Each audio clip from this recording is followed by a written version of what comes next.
Bonsoir à tous. Bienvenue à cette nouvelle soirée de la Semaine du cerveau.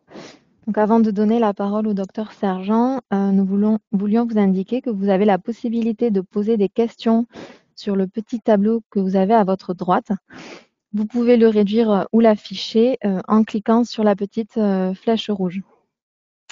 Nous souhaitions également remercier le lycée Pierre de Fermat où nous devions réaliser cette conférence. Donc, nous espérons pouvoir le faire l'année prochaine. Je vais laisser la parole au docteur Sergent, donc, qui est psychiatre addictologue à la clinique de Castelvielle, et il va nous parler ce soir du cerveau et des psychédéliques. Bonne soirée à tous. Bonjour à tous. Je vais vous parler aujourd'hui de ce qui se passe dans le cerveau lorsqu'il prend des psychédéliques et des fois même dans les mois après qui suivent. Qu'est-ce qui se passe chez lui? Moi, je suis psychiatre et addictologue dans la clinique de Castelvielle sur Toulouse. J'ai des lits d'hospitalisation d'addictologie et j'ai une consultation pour les usagers du chemsex, qui est une addiction très particulière et qui ne nous concerne pas du tout aujourd'hui. J'ai fait ma thèse sur ce sujet. Donc je pense que c'est pour ça que j'ai dit oui à y répondre, parce que ça m'intéresse énormément. Et je suis aussi dans le conseil d'administration de la Société psychédélique française, dont je vous dirai un mot à la fin.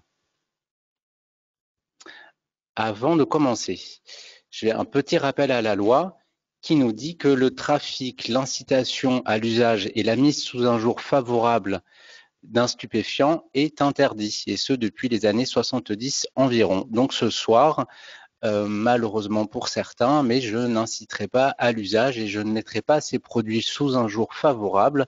Je ferai juste une diffusion du savoir scientifique de toutes les études qui ont été faites jusqu'à présent, enfin toute une grande partie en tout cas, et ça reste légal. Donc je me baserai sur des faits scientifiques et un petit peu historiques. Vous savez si on peut juste décaler ça. Avant de commencer ce qui se passe dans le cerveau, on va définir le terme psychédélique, qu'on sache un petit peu de quoi on parle. Le terme psychédélique, c'est dans les années 57, donc il y a le docteur Osmond et Aldous Huxley qui communiquaient par lettres, avant les mails, sur leur expérience de produits, et notamment, je crois que c'était de la mescaline. Ils venaient un peu de découvrir ça et ils trouvaient que c'était des produits, des psychédéliques, qui permettait l'enrichissement de l'esprit et l'élargissement de la vision. Et ils ont essayé de trouver un terme pour définir ces substances. Et ils ont inventé le terme psychédélique, qui littéralement veut dire qui révèle l'âme, et est un psychédélique, une substance naturelle ou synthétique dont la consommation entraîne des changements au niveau physique, émotionnel et mental.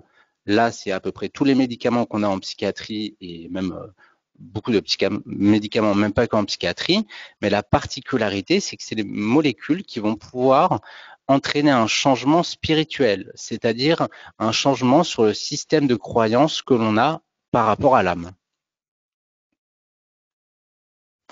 Dans cette présentation, je vais vous parler que de 3 molécules. Je vais vous parler du LSD, de la psilocybine, donc le LSD, globalement tout le monde en a déjà entendu parler, c'est des petits buvards de manière récréative, ça se consomme sous forme de buvard généralement, ça peut être en gouttes. La psilocybine, c'est une molécule qu'on trouve dans les champignons que l'on dit hallucinogènes, mais qui en fait, comme je vais vous le dire après, ne le sont pas. Et la DMT, la diméthyltryptamine, qui est une molécule très utilisée en Amérique latine de manière traditionnelle sous forme d'ayahuasca. Désolé. L'ayahuasca, en fait, c'est un mélange de 2 plantes, de 2 lianes, une qui contient de la DMT et l'autre qui va permettre à la DMT d'être absorbée. Et j'ai choisi de vous parler de ces molécules-là parce que, vous allez le voir, ce sont des molécules qui ont énormément de ressemblances, qui marchent à peu près de la même manière, et que ce sont les molécules les plus étudiées. Si vous êtes aussi nombreux ce soir, c'est pas pour rien. Il y a vraiment un regain d'intérêt dans la littérature scientifique de ces molécules-là. Je dis un regain et pas une nouveauté, puisque dans les années 50, 60, le LSD était couramment utilisé en psychiatrie. Et il y a eu beaucoup d'études qui ont été lancées dessus. Alors là, vous avez devant vous un schéma qui montre le nombre d'articles scientifiques publiés jusqu'en 2016. Et on voit que sur la psilocybine, donc pour les champignons, il y a eu beaucoup d'articles publiés dans les années 60-70 à peu près. Ensuite, il y a eu une interdiction. Donc après, il y a eu beaucoup moins d'études dessus. Et là, depuis les 5-10 dernières années, il y a un regain d'intérêt très important pour ces molécules-là. Et si on continuerait jusqu'à 2021, ça ferait qu'augmenter. Si on ferait pareil avec le LSD, on aurait globalement énormément d'études dans les années 70, moins d'études quand même jusque maintenant, et quand même un pic un peu moins important parce que c'est une molécule qui, du fait de toutes les représentations dont elle a, est moins encore utilisée de nos jours dans les études scientifiques. Si on ferait sur la DMT, on n'aurait pas grand-chose ici, puisqu'elle n'était pas très connue. Par contre, dans les années 90, il y a eu beaucoup d'études, et on aurait encore une fois un pic de nos jours sur les articles scientifiques sur ces molécules, sur la DMT. Il y a plusieurs manières d'aborder le sujet, de comment ça marche. Il y a l'aspect neurobiologique, c'est en gros qu'est-ce qu'on voit sur les neurones quand on leur donne ces molécules-là au microscope. Il y a l'aspect de la neuroimagerie fonctionnelle, qu'est-ce qu'on observe dans les connexions au sein du cerveau quand il est sous ces molécules-là. Et il y a l'aspect clinique, c'est qu'est-ce qu'on observe chez quelqu'un qui en prend cliniquement, sans utiliser d'appareil. Donc, je vais vous présenter, je vais vous expliquer un petit peu qu'est-ce que ça fait sous ces trois angles. Sur le premier angle, donc sur la point de vue neurobiologie. Il faut que je vous explique quand même ce que c'est un neurone rapidement et des neurones. Donc là, vous avez un petit schéma. Un neurone, c'est très simple, c'est une batterie électrique qui communique avec d'autres neurones par des câbles électriques. Et donc, c'est un message électrique qui va leur permettre de communiquer entre eux. Électrique, pas tout à fait, puisque l'endroit où le câble d'un neurone va aller sur l'autre neurone, le corps de l'autre neurone, la batterie, si vous voulez, hein, là où on met les pinces croco, entre guillemets, c'est plus un message électrique, c'est un message chimique. Ce sont des neurotransmetteurs qui vont permettre la diffusion de l'information. Et chaque neurotransmetteur a un rôle bien particulier ou des rôles bien particuliers dans le cerveau. Là, je vais vous parler de la sérotonine, puisque ces molécules-là miment la sérotonine. La sérotonine, donc, il y a un neurotransmetteur qui, pour faire gros, intervient a un rôle très important dans la perception et dans les émotions. Pas que, mais quand même principalement là-dedans. Et le LSD, la psilocybine et la DMT, ce sont ce qu'on appelle des agonistes sérotoninergiques. Ça veut dire qu'ils miment la sérotonine avec deux différences. Ils la miment, mais avec une action beaucoup plus puissante. Et les différences qu'il y a aussi entre ces trois molécules, c'est leur durée d'action. La DMT, par exemple, entre les deux neurones, ça va durer quelques fractions de secondes, alors que le LSD va durer plusieurs heures. Donc, ce qu'il faut retenir, c'est que ces molécules-là, ça marche comme la sérotonine, en beaucoup plus fort, avec des différences sur leur puissance d'action et leur durée d'action. Qu'est-ce qui se passe quand on va donner ces molécules-là, enfin là en tout cas de la DMT et du LSD, à des neurones? Eh ben, alors ça c'est chez la souris, eh ben on se rend compte que sur les câbles électriques, sur les dendrites, ça va pousser. On voit, hein, là vous avez un neurone où il n'a pas eu ces substances, et puis là vous avez un neurone qui a eu du LSD, celui-là de la DMT, et hop, ça pousse comme un arbre, comme une plante quand on lui met de l'eau. Alors le fait que ça pousse, donc il y a des nouvelles dendrites et il y a des nouvelles synapses, des nouvelles connexions qui vont se faire, ça ne veut pas dire que c'est thérapeutique. Ça ne veut pas dire que c'est quelque chose de bien. C'est juste un fait. Il faut aussi garder à l'œil que dans cette étude, il y a aussi eu des amphétamines qui ont été données sur les neurones des souris. Ça a poussé aussi, et pourtant d'un point de vue clinique, quand on prend plein d'amphétamines, c'est pas très thérapeutique, bien à l'inverse, il y a plutôt des conséquences un peu catastrophiques. D'un point de vue de la neuroimagerie fonctionnelle, globalement, dans le cerveau, donc le cerveau, c'est plusieurs endroits qui ont chacun des rôles très spécifiques et qui communiquent entre eux. Il y a un endroit qui est fait pour entendre, il y a un autre qui est fait pour avoir des informations, il y en a un autre qui est fait pour la mémoire, ils communiquent entre eux quand il y a besoin. Chacun a un rôle très précis. Et sous psychédélique, la connectivité fonctionnelle globale du cerveau est décuplée. Vous avez par exemple sur ce schéma, en haut, c'est un sujet qu'on a mis dans une IRM fonctionnelle. on lui fait passer l'IRM, la personne n'a pas pris de psychédélique, il y a des endroits où ça connecte, bah, il pense normalement, quoi. Il n'utilise pas tout le cerveau parce qu'il n'y a pas besoin, hein. Mais là, il pense, donc il va utiliser du glucose, qui est le carburant principal du cerveau. Et quelqu'un qui va prendre du LSD, vous voyez, eh ben, il n'y a pas photo quand même, hein, quasiment tout le cerveau va se mettre dans un état d'hyperconnexion, d'hyperfonctionnement. Sur le schéma à gauche, qu'on appelle un connectome, alors c'est un grand cercle et tout autour de ce cercle, vous avez plein de termes qu'on ne va pas lire, mais c'est toutes les régions différentes du cerveau.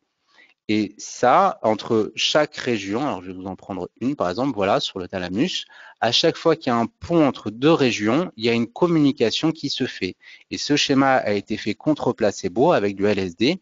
Et plus on a des ponts qui vont aller sur des couleurs chaudes, plus il y a des connexions qui vont être importantes, qui vont se faire. Et globalement, bah vous voyez que contre placebo, contre quelqu'un qui ne prend pas du LSD, le LSD va faire énormément de connexions. Alors, il y a une connectivité globale, mais il y a aussi des ponts qui sont dans des couleurs froides. Ça, je vous en parlerai un peu après, parce qu'il y a des endroits qui vont moins connecter entre eux. Et globalement, ça s'hyperconnecte. Et donc le cerveau, les informations vont aller tellement vite d'un endroit à l'autre qu'on ne peut considérer le cerveau comme un objet unique qui va tout traiter en même temps. Il va fonctionner comme un tout et perdre toutes ces zones de spécificité. Vous avez la même chose, là, c'est à peu près le même schéma, avec de la psilocybine. Donc à gauche, c'est un sujet qui n'a pas pris de psilocybine. Donc là, pareil, hein, c'est des endroits, les ronds, hein, c'est des endroits du cerveau, plus c'est gros, plus c'est des endroits importants du cerveau. Il y a des ponts qui se font un peu partout. Et avec la psilocybine, on observe une augmentation du nombre de connexions qui vont se faire. Donc on a à la fois une augmentation du nombre de connexions entre les différentes zones du cerveau et à la fois une augmentation de la puissance de connexion entre les différentes zones du cerveau sous psychédélique. D'un point de vue clinique, donc ça c'est ce qu'on observe hein, chez quelqu'un qui en prend, qu'est-ce qu'on voit? Alors avant de vous expliquer un peu ça, c'est qu'est-ce qu'on voit. Ça, c'est ce qui a été décrit dans les protocoles de recherche. Donc, ce n'est pas ce qui a été décrit chez des personnes qui vont en prendre de manière récréative, avec des amis, pour faire la fête, ou tout seul, ou n'importe quoi. Dans les protocoles de recherche qui ont été faits, les patients prennent le psychédélique, sont dans une pièce au calme. Des fois, il y a souvent un cache sur les yeux. Ils écoutent de la musique très calme. Il y a 2 accompagnants qui sont là pour rassurer la personne. Donc, c'est un cadre hyper sécurisant. Donc ça, c'est des effets qu'on retrouve lors de la prise de psychédéliques dans ce cadre. Donc comme je vous ai dit, les psychédéliques, ceux-là, ils vont pas toucher la dopamine, qui est un autre neurotransmetteur, qui intervient notamment dans le circuit de la récompense et qui du coup, tout ce qui a un potentiel addictif va toucher d'une manière ou d'une autre la dopamine. Là, on ne touche pas du tout la dopamine, donc ce sont des produits qui n'ont absolument aucun potentiel addictif. Il va avoir une augmentation des perceptions et des émotions, bah, sans surprise, hein, puisque ça mime la sérotonine qui sert un peu à ça, donc il n'y a aucune surprise. Il y a une diminution des émotions négatives perçues par les sujets, et il va y avoir, enfin il ne va pas avoir d'hallucinations, mais des visions. Alors, j'entends par hallucination la perception de quelque chose qui n'a pas de support matériel. Par exemple, j'entends des voix alors que personne ne parle. Par exemple, je vois des éléphants roses. Bon, ça, c'est ce qu'on entend dans le langage commun, mais ça n'a pas été prouvé qu'il y ait d'hallucinations sous psychédéliques. Il y en a pu en avoir rapporté, mais c'était des sujets qui avaient quand même des certaines prédispositions à avoir des hallucinations de base. Mais il va y avoir des visions. Des visions, c'est comme quand vous fermez les yeux et que vous imaginez quelque chose, vous ne percevez pas les choses, mais vous les imaginez très fortement, les yeux fermés. Les visions, c'est à peu près pareil, mais vous n'avez pas à faire l'effort d'imaginer quelque chose. Donc, c'est pas une hallucination, ça se rapproche par exemple plus du rêve en fait. C'est un état un peu de rêve éveillé. Il va y avoir également un effondrement des mécanismes de défense. Donc, on a tous des mécanismes de défense hein, pour se protéger de notre ego, de plein de choses qui nous font très peur, qu'on enfuit tous au fond de nous. Et là, bah, tous les mécanismes de défense, ils sautent. Et il y a peut-être un lien avec cet autre effet qui est l'augmentation de la remémoration des souvenirs autobiographiques. Les personnes vont commencer à beaucoup plus penser à eux, à leur vie en tout cas, avec des souvenirs qui des fois étaient cachés, qui peuvent revenir. Ah, oui, c'est un peu dans les ordres, mais c'est pas grave. Avec la DMT, donc la diméthyltryptamine, en plus de ces effets-là, il y a d'autres effets qui peuvent survenir, qui sont très curieux. Les sujets peuvent vivre des expériences de décorporation et ou de mort imminente. Décorporation, ça veut dire que l'esprit n'est plus du tout avec le corps. L'esprit est dans une autre dimension où il est couplé du corps. Hein, il y a même des gens qui peuvent se voir allongés. Ou des expériences de mort imminente, avoir l'impression qu'ils vont mourir. C'est aussi très fréquemment décrit que les personnes rentrent dans des mondes qui perçoivent comme étant plus réels que la réalité et rentrent en communication avec des créatures humanoïdes, suivant leur culture. Donc il y a des personnes qui peuvent avoir l'impression de rentrer en contact avec des anges, d'autres avec des insectes humanoïdes, plein d'entités, ça peut être des entités divines, suivant notre culture, ça peut un peu varier, mais il y a cette redondance qui est très particulière à la DMT et qui lui vaut en fait le surnom de molécule de l'esprit. Et il peut aussi avoir des personnes qui rentrent en contact avec des proches qui sont décédés. C'est très particulier, ils communiquent avec et à ma connaissance, il n'y a qu'avec cette molécule que ça fait ça. Alors là, je reviens un petit peu en arrière. Avec ces trois molécules, il peut aussi y avoir ce qu'on appelle des expériences mystiques. Alors, à partir d'une certaine dose et dans certains contextes, les sujets vont ressentir un sentiment profond d'unité avec toute l'existence, avec tout le monde, tout l'univers, tout ce qui touche à la nature, un état de béatitude et de synchronicité avec l'univers. Et ça, c'est ce qu'on appelle une expérience mystique. Le fait d'avoir eu des expériences mystiques avec la psilocybine, donc ça n'a pas été décrit avec les autres, mais avec la psilocybine, ça engendrerait une augmentation significative de l'ouverture d'esprit jusqu'à au moins 1 an après la prise. L'ouverture d'esprit, c'est la tolérance, la curiosité, la compréhension pour les idées qui diffèrent des nôtres.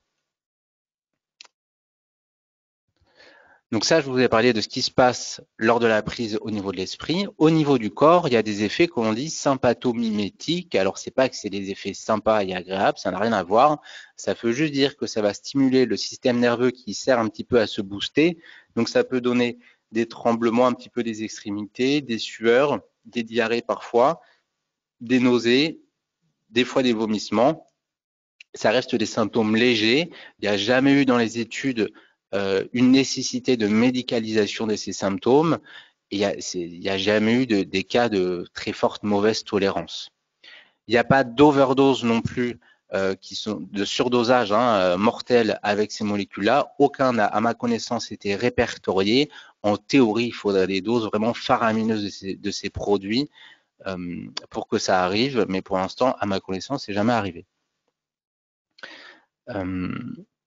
Alors, là, je vous ai mal fait le truc, mais à distance de la prise de ces produits, il peut y avoir ce qu'on a d'un point de vue psychologique des flashbacks. Des flashbacks, on les appelle de manière un peu scientifique des hallucinogènes persisting perception disorder. En gros, c'est la reviviscence d'une expérience. C'est encore l'impression d'avoir une remontée d'acide. Ça peut être des semaines, des mois, voire des années après la prise. Ça peut durer quelques minutes à quelques heures. Et ça reste quand même globalement rare. Alors, ça n'a été décrit qu'avec des prises de LSD et que dans des contextes récréatifs. Ça n'a pas été décrit les flashbacks dans les études scientifiques. Enfin, dans les protocoles de recherche, en tout cas sur ces molécules-là. Il faut aussi savoir que la majorité des gens qui ont des flashbacks le vivent plutôt bien. 90% des gens le vivent comme quelque chose de plutôt agréable. Il y en a quand même une minorité de personnes qui le vivent de manière horrible, qui peuvent être dans des états un peu semi-psychotiques presque, qui le vivent un peu comme un cauchemar, mais on retrouve quand même chez ces personnes-là qui avaient des prédispositions à avoir une psychose ou des pathologies mentales, à cette vulnérabilité-là. Il y a également quelques études qui montrent qu'il n'y aurait pas eu de corrélation entre la maladie mentale et les antécédents de prise de psychédéliques. Et même à l'inverse, mais ça c'est des tendances, les personnes qui auraient déjà pris des psychédéliques dans leur vie auraient tendance à moins prendre de médicaments psychotropes. Il y a même une étude qui est sortie il y a 2 semaines qui montre que les personnes qui ont déjà pris des psychédéliques seraient en meilleure santé globale physique que ceux qui n'en ont pas pris. Les perspectives de ces molécules-là, elles sont très multiples. Hein. C'est étudié dans les addictions, dans les angoisses liées à la fin de vie, dans les troubles obsessionnels compulsifs, dans les algies vasculaires de la face et dans les dites dépressions. Alors j'ai mis dépression entre guillemets, parce que là c'est le seul endroit où je mettrai un petit peu mon avis personnel, c'est que dans les études, donc c'est les produits ont été le plus étudiés dans ce qu'on appelle les dépressions. Mais pour dire que quelqu'un est déprimé, pour le faire entrer dans ces études, on va lui faire remplir des cases pour un petit peu évaluer son état global, sa tristesse, son mal-être. Là où je reste un peu mitigé, c'est que il n'y a pas que les dépressions qui vont donner ces mêmes symptômes. Il y a aussi tout ce qu'on appelle des troubles de la personnalité qui vont mimer, qui vont donner même des tristesses de l'humeur et des symptômes très très proches de la dépression.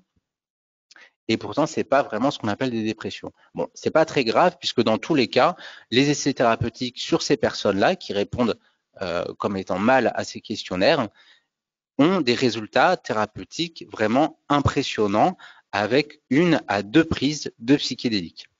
Donc, je vous ai pas mis les résultats parce qu'il y en a plusieurs, je savais pas trop comment les trier, mais les résultats sont très impressionnants, avec une efficacité franche et qui durerait au moins jusqu'à 6 mois après la prise. Mais comment c'est possible en fait tout ça? Pour vous émettre des hypothèses de fonctionnement, pareil, hein, on va parler un petit peu de la neuroimagerie fonctionnelle. Il y a quelque chose dont on ne parle pas beaucoup en France, mais qui est très intéressant, c'est ce qu'on appelle le réseau mode par défaut. Le réseau mode par défaut, en fait, c'est plusieurs régions dans le cerveau qui sont connectées entre elles et qui vont commencer à se parler quand le cerveau ne fait rien. Quand vous êtes allongé dans le lit à rien faire, quand vous êtes dans le train en train d'attendre. C'est le réseau mode par défaut, défaut d'action, si vous voulez. Et c'est le lieu de la réflexion tournée sur soi, c'est un petit peu le siège de l'ego. Donc là, vous l'avez sur la figure, c'est les parties en bleu, je vous dis pas les noms, c'est des noms un peu compliqués, on s'en fiche un peu. Et dans les pathologies psychiatriques, on observe que la connectivité au sein de ce réseau mode par défaut est différente que chez les personnes qui vont bien psychiquement. Il y a des endroits où il va y avoir plus de connexion, ça va plus communiquer, d'autres endroits où ça va moins communiquer, et ça c'est corrélé avec, en gros, quand il y a des dysfonctions de communication, c'est ce qui explique le fait qu'on puisse ruminer sur le futur et le fait qu'on puisse être triste sur des faits du passé. En aigu, comme je vous l'ai montré tout à l'heure, sur le même schéma, la connectivité globale du cerveau dans toutes ces différentes zones va augmenter. Et cette communication globale va se faire au détriment de la communication qu'il y a au sein du réseau mode par défaut. Et c'est pour ça qu'on a des endroits où les ponts sont bleus. En fait, ça correspond aux zones du réseau mode par défaut où là, ça communique moins. À distance de la prise de psychédélique, on observe alors une modification dans les études dites normalisation, mais j'aime pas trop le terme normalisation. On va retrouver que chez les personnes qui vont mieux après avoir pris des psychédéliques, la connexion va se faire, va être changée et va être comme celle des personnes qui allaient bien. Ça, c'est ce qu'on appelle la reset théorie.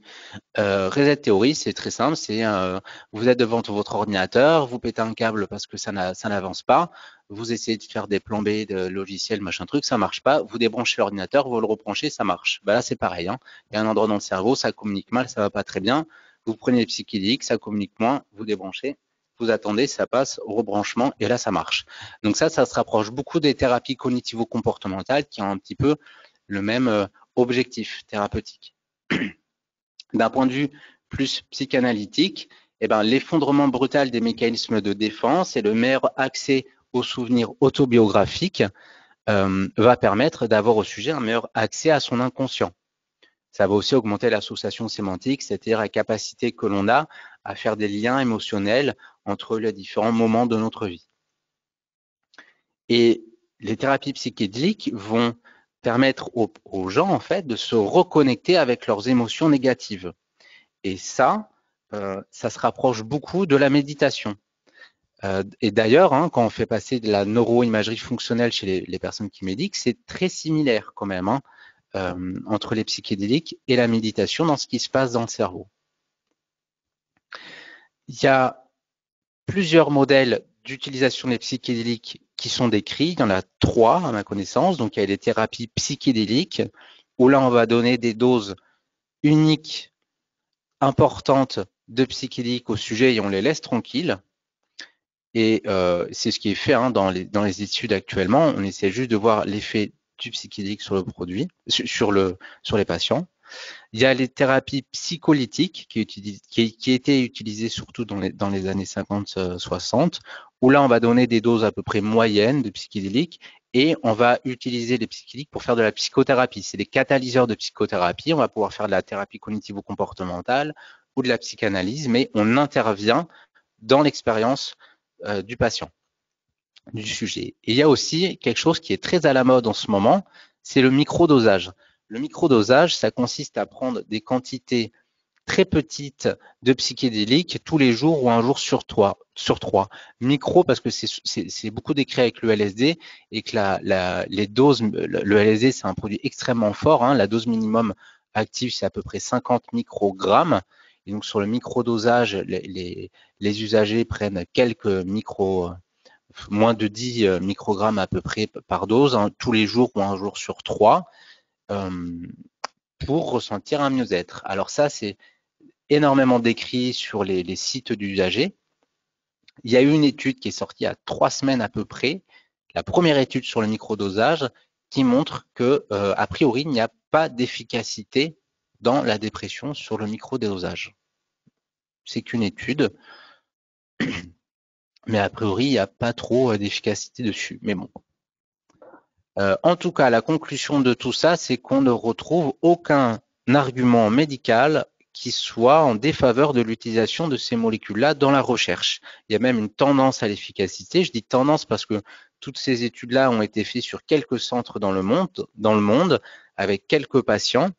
Et donc, je pense qu'on peut parler d'une très forte tendance plutôt qu'une nette efficacité, ce qui n'est pas tout à fait pareil. Mais en tout cas, il n'y a vraiment aucun argument pour dire qu'on n'a pas le droit de travailler dessus, alors qu'en France, pour l'instant, on n'a pas le droit de toucher à ces molécules-là dans la recherche. Ça marche tellement bien qu'en 2018, la Food and Drug Administration a accordé le statut de Breakthrough Therapy à la psilocybine, c'est-à-dire de thérapie révolutionnaire. Parce que vous avez vu, on est quand même en train de changer complètement de paradigme de la psychiatrie avec ces molécules-là dans les soins qu'on peut proposer. On est pour l'instant sur des médicaments qu'on prend tous les jours pour diminuer les symptômes ressentis des gens et que les gens puissent vivre avec ces symptômes. Disparaître au mieux. Et là, on est sur une expérience unique et très forte qui va entraîner des modifications d'esprit chez la personne et qui ensuite n'a plus besoin de prendre de médicaments. Donc, c'est en train de changer complètement notre manière d'aborder les soins psychiatriques. Il y a quelque chose qui est extrêmement important aussi et dont on ne parle pas assez, mais on en parle quand même un peu, c'est le contexte. Un produit, quel qu'il soit, va avoir un effet, pas uniquement de par son mécanisme d'action. L'effet d'un produit sur quelqu'un dépend toujours de 3 choses. Ça dépend du produit en lui-même, de sa dose, de son fonctionnement. Ça dépend aussi du sujet, donc de l'état d'esprit dans comment se sent la personne, quelle est l'histoire de cette personne, quelle est sa base génétique, comment il est globalement, physiquement et psychiquement, mais aussi, et de très très important, du contexte dans lequel les molécules sont prises. Et ça, notamment pour les psychédéliques. Parce que tout ce que je vous ai dit là, globalement, c'est dans des endroits très sécurisants. Mais l'effet ne serait pas du tout le même si ça serait dans des prises récréatives, dans des free parties ou autre part. Et l'expérience psychédélique, qui finalement est plus thérapeutique, je pense, que les molécules. Donc cette expérience psychédélique qui peut arriver même sans prise de molécules. On peut avoir des expériences dites psychédéliques sans prendre de molécules dans des endroits très particuliers, des expériences spirituelles par exemple. Ça peut arriver sans psychédélique. Mais les psychédéliques sont les catalyseurs de cette expérience-là et prise dans un bon contexte, sécurisant, avec la bonne personne au bon moment, il peut y avoir une expérience psychédélique et qui, elle, est thérapeutique. Ce sont vraiment des catalyseurs.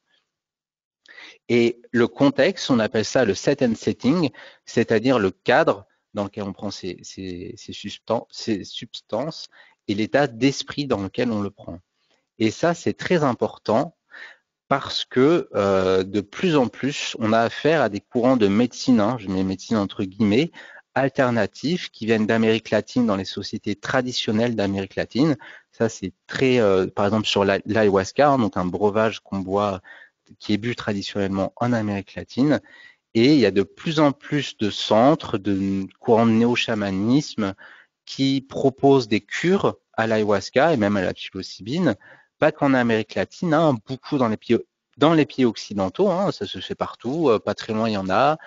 Il y a eu un article aussi qui disait qu'il y en avait plein à New York. Il y en a vraiment de plus en plus, c'est en pleine explosion. Mais ce sont des médecines qui ont été faites par des sociétés traditionnelles et pour des sociétés traditionnelles. Et là, on a quand même beaucoup de gens occidentaux qui ont des mal-être liés à la société occidentale et dont la société occidentale n'arrive pas à trouver des réponses. En tout cas, ils sont déçus par rapport aux réponses que peuvent leur apporter notre société et qui vont se tourner vers ces médecines-là. Mais le problème, c'est que c'est très attractif. Du coup, il y a beaucoup d'argent à se faire et du coup, ça commence à être un peu n'importe quoi. Autant avant, c'était des chamans très habitués qui faisaient ça dans des cadres très stricts. Et ben là, on a de plus en plus de dérives et du fait que les politiques regardent pas trop, il y a de plus en plus d'accidents qui se font. Alors je dis pas que tous sont mauvais.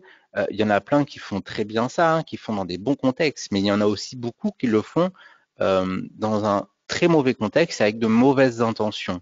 Et le problème de ça, en plus de mettre les gens en danger, c'est que s'il y a des accidents, il y a des accidents, mais cette augmentation des accidents va peut-être faire pencher les politiques plutôt vers une restriction de ces lois. Enfin, une restriction, je ne vois pas trop comment on peut plus les réduire. Là, c'est déjà très, très restreint, la possibilité d'utilisation de ces molécules. En tout cas, ça ne va pas du tout leur donner envie d'aller vers une ouverture de la loi sur l'utilisation de ces molécules.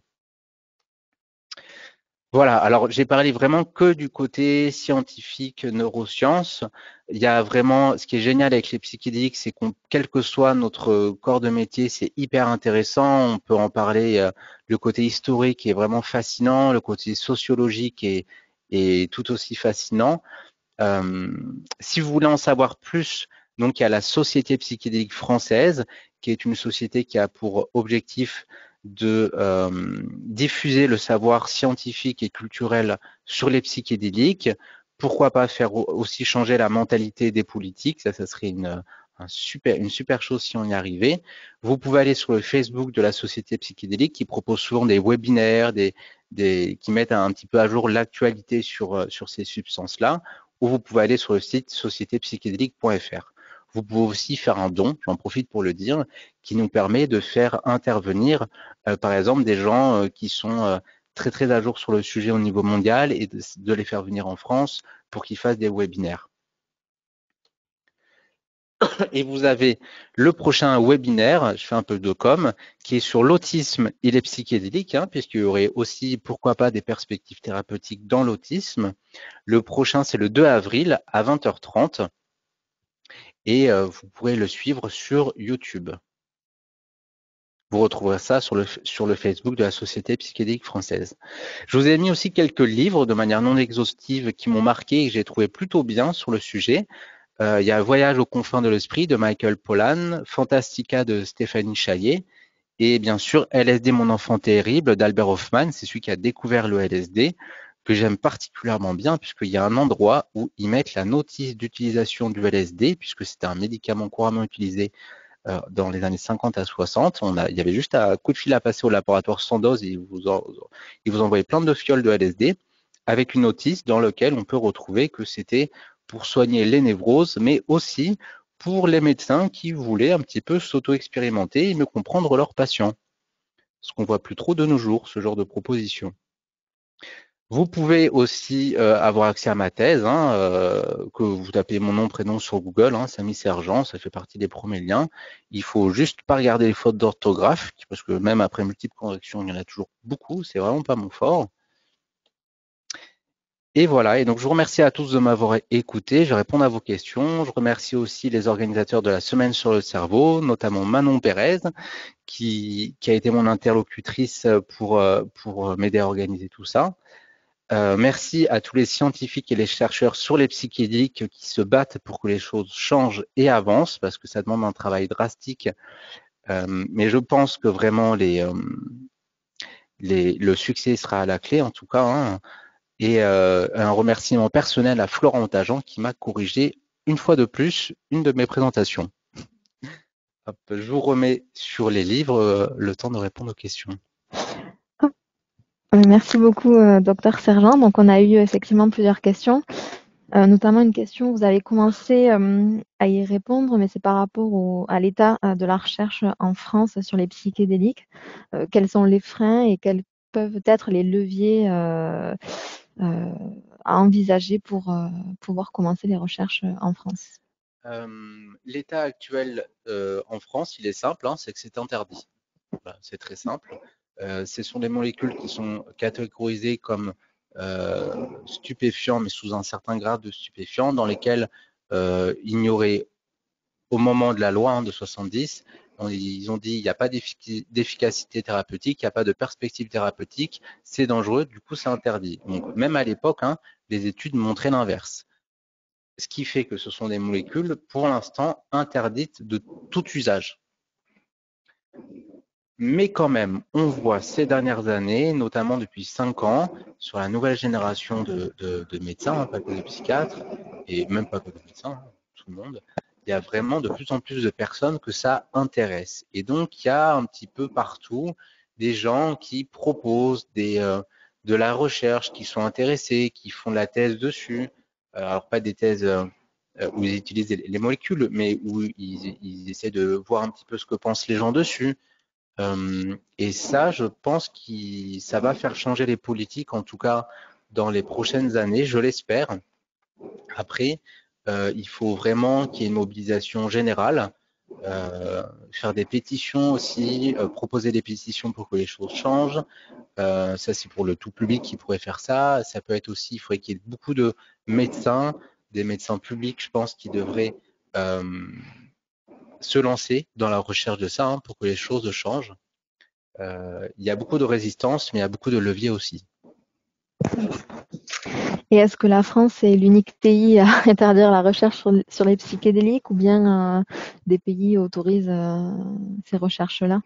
Alors, on n'est pas le seul pays à interdire, mais fort heureusement, il y a beaucoup de pays, il y a de plus en plus de pays qui autorisent. Alors, toutes les principales études sur la psilocybine se font vers Londres, en Angleterre.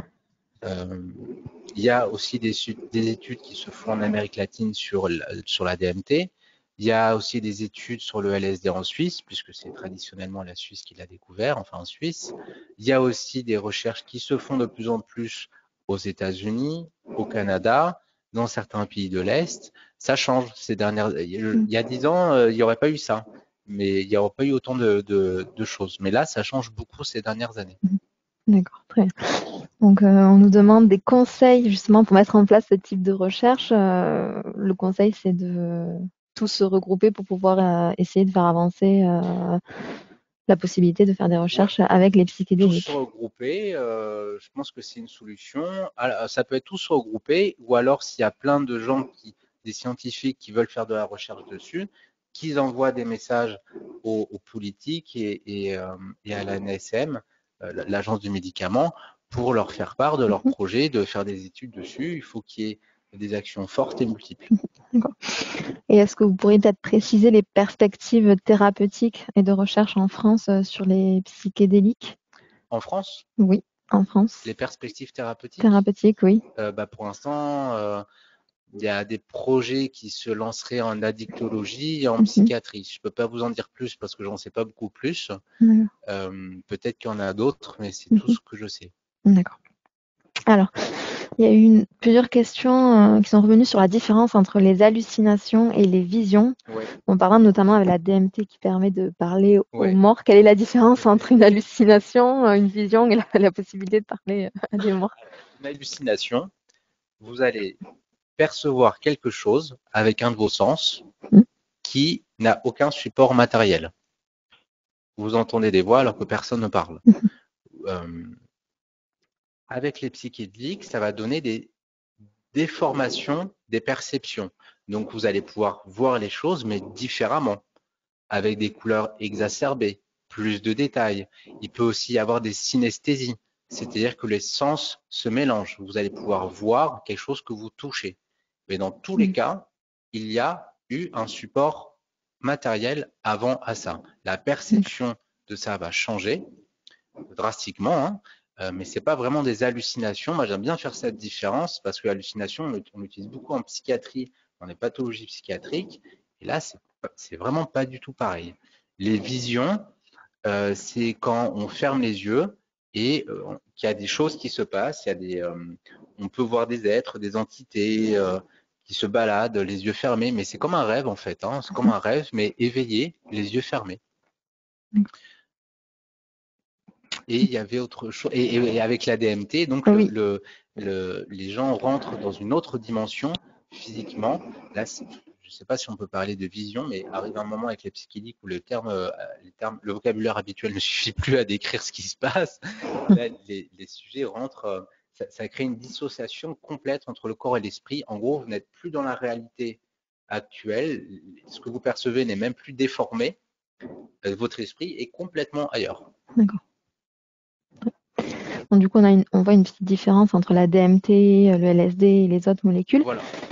Est-ce que vous avez plus d'informations sur l'association de ces substances entre elles? Quand elles sont utilisées en même temps? Oui, Non. Non, non, non, j'ai pas d'informations. Après, en théorie, le LSD bloque un petit peu le fonctionnement des autres d'un point de vue d'accord, chimique, parce que d'accord. ça se colle au récepteur. Et si ça dure aussi longtemps, hein, le LSD, ça dure 12 heures à peu près. Hein. Si ça dure aussi longtemps, c'est parce qu'il va se coller au récepteur, et il va plus s'en décrocher. Donc, il va un peu monopoliser les récepteurs. Après, j'ai pas trop de connaissances sur le mélange de tout ça. D'accord. On avait également une autre question sur, donc vous avez montré les effets positifs potentiels de ces molécules. Est-ce qu'il y a des effets négatifs de ces molécules dans les pathologies psychiatriques ou des psychoses? Alors, les contre-indications actuelles dans les essais thérapeutiques, en tout cas en psychiatrie, ce sont les antécédents de psychose, personnels ou familiaux, D'accord. donc les gens qui sont vulnérables à avoir des états psychotiques, ou les gens qui ont des bipolarités, donc qui sont très sensibles Mhm. D'accord. aux émotions, on va dire, hein, qui peuvent vraiment les faire partir dans des états de manie. Ça ne veut pas dire que ça marche pas, ça veut dire que peut-être ça marche pas et c'est dangereux. En tout cas, c'est trop dangereux pour qu'actuellement, déjà que c'est très fragile la Mhm. recherche dessus, pour l'instant actuellement, ils les mettent en critère d'exclusion parce que c'est trop sensible. Ça veut pas dire que D'accord. ça marche pas, ça veut dire que c'est peut-être ça marche, mais ça nécessite beaucoup plus de contraintes et de sécurité. D'accord. C'est aussi contre-indiqué dans les études chez les personnes qui ont des problèmes cardiovasculaires importants, même s'il n'y a eu aucun cas de décès de manière cardiovasculaire avec ces molécules-là répertoriées à ma connaissance. C'est D'accord. par mesure de sécurité en fait. Mhm. Hein. D'accord. On avait également une question sur le est-ce qu'il existe un profil type de la population qui consomme des psychédéliques en France, en Europe ou dans le reste du monde? Alors ça, c'est une très bonne question parce que on n'en sait rien. On en entend beaucoup parler, mais en fait, on ne sait absolument pas combien, et avec certitude, combien de la population générale consomme ces produits. Est-ce qu'ils les consomment de manière, est-ce qu'ils ont déjà consommé une ou deux fois, ou est-ce que c'est les consommateurs réguliers? Euh, En France, on va poser, il y a grosso modo deux manières de savoir ce que consomment les gens. Il y a quand on fait le service civique, Donc là, on pose à des jeunes adolescents devant des militaires ce qu'ils consomment, entre plein d'autres questions où ils doivent faire ça très vite. Donc je pense qu'il y a un petit biais, en tout cas, dans ce qu'ils peuvent marquer. Il y a aussi des études comme l'enquête Oppidum qui concerne les usagers de produits addictifs sur ce qu'ils ont consommé les 7 derniers jours. Mais ça, c'est pas un produit addictif. Donc, bah, il n'y a aucune raison que ça soit la même population. Il n'y a qu'eux qui consomment. Hein. Et puis, c'est sur les 7 derniers jours hein, aussi, cette enquête. Après, il y a aussi les passages aux urgences de gens qui font les bad trips ou qui vivent des mauvaises expériences, qui normalement doivent aller aux urgences, et puis ça peut être remonté à l'OFDT. Euh, mais ça ne reflète en aucun cas, je pense, la majorité des gens, des usagers. Donc, on ne sait pas qui consomme, ni combien. Très bien. On avait une dernière question du fait qu'il y ait peu d'études en France et que la recherche ne soit pas autorisée. Quelle confiance peut-on avoir sur l'absence de symptômes graves rapportés à l'utilisation de ces molécules? Est-ce qu'on est sûr que c'est, Oui. entre guillemets, Est-ce qu'on a assez de données qui nous permettent de nous dire qu'il n'y a oui. pas de symptômes Oui, graves? pour le coup, il y a quelques études qui montrent qu'il y a des efficacités thérapeutiques, mais il y a beaucoup d'études qui montrent que globalement, c'est des molécules, lorsqu'elles sont utilisées dans un contexte Mhm. sécurisant, sont assez sécures. D'accord. Est-ce que vous avez quelque chose à rajouter Non, c'est bon. ou... Non, très bien. Merci. Bon, mais on vous remercie d'avoir assisté à cette conférence et on vous souhaite une bonne soirée.